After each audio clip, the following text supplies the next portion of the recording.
استخدم ميه من الحنفيه في راداتير عربي. ميه الحنفيه فهي ميه غير مخصصه للراداتير، غير منزوعه الاملاح، ما فيهاش اي اضافات، ما فيهاش موانع صدى، ما فيهاش موانع تاكل، فبالتالي بتبوظ الاجزاء بتاعه دوره التبريد بتاعتك، سواء كان الراداتير، ترموستات، ترمبه الميه، حساس الحراره. حساس الحراره بمرور الوقت ومع استخدام الميه العاديه بيتكون هنا كلس وبيحصل تاكل وبيحصل كوروجن، فده بيخلي حساس الحراره بلايند، يعني اعمى، مش قادر يعمل ميجرنج او ديتكشن لدرجه الحراره مظبوطه، فبالتالي بيتبعت الاشاره غلط للكنترول، فده بيأثر على عمر دوره التبريد بتاعتك وعلى تشغيل المراوح عن طريق الكنترول.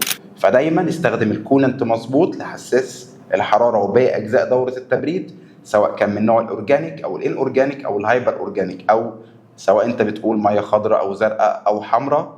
وتاكد دايما انك تابعنا واكتب لنا في الكومنتات او ابعت لنا رساله على الصفحه عشان تعرف ايه انواع الكولنت بتاع العربيه.